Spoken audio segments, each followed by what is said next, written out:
Thank you for joining my lecture. Today, I talk about Trump's presidential election victory factors and future. The 2024 US presidential election, which was initially expected to be one of the closest races in history, ended in a landslide victory for Donald Trump, defeating Kamala Harris. No one could have predicted this outcome. There are public opinion polls in the United States, but in the case of the US presidential election, it is difficult to predict the outcome of the election because it is not just the number of votes received, but the peculiar mechanism of the presidential election. In the United States, each state selects presidential electors based on their population ratio. Then the candidate who wins the most presidential electors wins all the presidential electors in that state. For example, in a state with 11 presidential electors, the candidate who wins a majority of 6 gets the state's 11 presidential electors.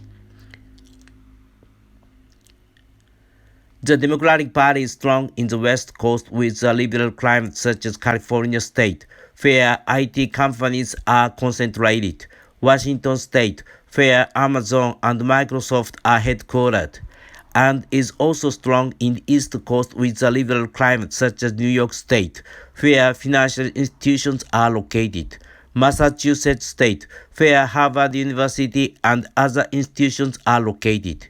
On the other hand, the Republican Party is strong in inland agricultural areas and conservative areas with a large number of Christian evangelicals.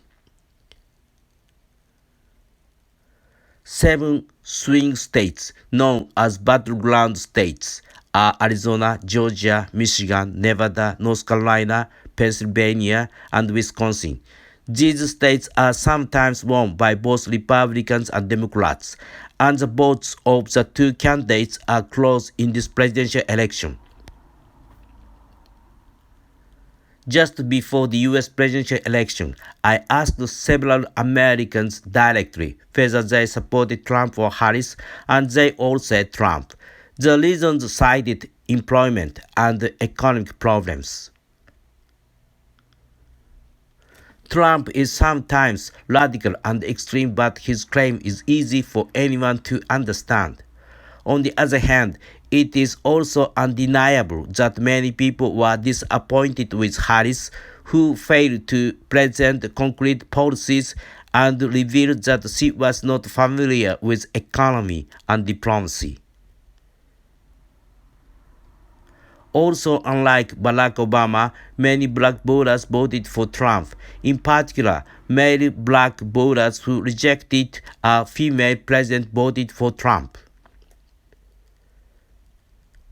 Many Hispanics voted for Trump because of fears that they would lose their jobs to the massive influx of illegal immigrants.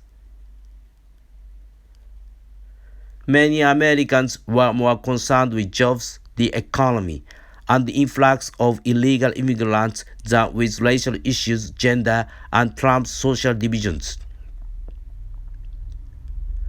Trump is trying to protect domestic U.S. industries such as U.S. Steel, which Japan still tries to buy. But is it okay to preserve companies that have lost their international competitiveness and are in dire straits? He insisted on imposing a 60% tariff on imports from China, but will it not lead to a sharp rise in prices in the United States? In particular, there will be a crackdown on the influx of illegal immigrants from the Mexican border. He said that he will end the war between Russia and Ukraine immediately, but will it not end the war in a way that is favorable to President Vladimir Putin, who is the aggressor, and what will happen to relations with other NATO nations that support Ukraine? While some Arab Americans criticize the Biden administration for failing to stop the conflict between Israel and Hamas, Trump is more pro-Israel and more anti-Iran than the Biden-Harris administration. Isn't the battle going to intensify rather than come to an end? No one wants to see a nightmare that Trump, who has personal ties to North Korean dictator Kim Jong-un, recognizes North Korea as a nuclear nation and enters into nuclear control and nuclear disarmament negotiations. The United States is trying to return to the isolationism based on the Monroe Doctrine from 1823 to Japan's attack on Pearl Harbor in 1941.